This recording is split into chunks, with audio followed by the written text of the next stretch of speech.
இந்த வாட்டி மட்டும் நான் சொல்றத கேளுமா. ஏய் நிறுத்தடி, நான் சொல்றத கேளுன்னு இன்னொரு வாட்டி என்கிட்ட சொன்ன நான் மனுஷியாவே இருக்க மாட்டேன். இன்னும் என்னத்த எங்க தலையில அள்ளி வைக்க நீ சொல்றத கேட்க சொல்ற? வாய முடிக்கிட்டு பேசாம இரு தம்பி. நாளைக்கே நான் சாமா செட்டெல்லாம் மூட்டை கட்டுறேன். நான் கௌரவமா அங்க போய் இருந்துக்கிறேன். எனக்குமே நீ ஊருக்கு போறது நல்ல முடிவா தெரியலமா. நீங்க எல்லாரும் எங்க வீட்டுக்கு வந்துருங்க, நம்ம எல்லாரும் அங்க இருக்கலாம்மா. நான் நிவன் கிட்ட பேசுறேமா. ஏண்டி நீ அங்க இருக்கிறதே பெரிய பாடா இருக்கு, இதுல எங்களுக்கெல்லாம் நீ அடைக்கலம் கொடுக்கறியா?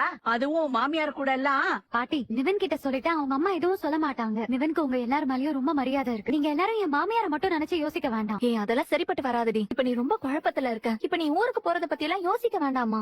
இந்த வீட்டை காலி பண்ணிக்கிற முடிவோட நம்ம இப்ப இருப்போம். அக்கா பிளீஸ்கா, நீதான் எப்படியாவது அம்மாவை சமாதானப்படுத்தணும்க்கா. அம்மா அவசரப்பட்டு முடிவெடுக்குதுக்கா. இப்ப நம்ம ஊருக்கு போனா இத்தனை நாள் நம்ம சென்னையில இருந்ததுக்கு அர்த்தமே இல்லாம போயிரும். தோத்து போய் ஊருக்கு திரும்புற மாதிரி ஆயிரும்க்கா. பத்தி எதிர்பார்த்த விஷயமும் அதுதான். அந்த ஆள் எதிர்பார்த்த விஷயத்த நாம பண்ணணுமா? அம்மா இப்போ அதெல்லாம் கேக்குற நிலைமையிலேயே இல்லடி. நீ பண்ணது என்ன சாதாரணமான விஷயமா? அம்மா ரொம்ப அசிங்கப்பட்டுருச்சுடி. இப்ப நீ பண்ண இந்த ஒரு விஷயத்துக்காக நீ எடுத்த முடிவை சொல்லவே முடியாது. அம்மா மனசு ரணமாகற மாதிரி வரிசை எவ்வளவு பிரச்சனை. அதுல முக்காவாசி நீ எடுத்த முடிவாலதான். என்னால பெருசா யோசிக்கலாம் முடியலக்கா. கொஞ்சம் மெதுவா பேசு. அம்மா காதுல விழுந்துச்சுன்னா அவ்வளவு ரொம்ப கிளம்பிரும். நான் எல்லாத்தையுமே சரி பண்ணிருவேன்க்கா. என் வாழ்க்கையையும் நான் கண்டிப்பா நான் நிமிர்ந்து நின்னுருவேன்க்கா. நம்ம சாதிக்காம மட்டும் ஊருக்கு திரும்பவே கூடாதுக்கா. கடைசியா ஒரு வாய்ப்பா நினைச்சு கேக்க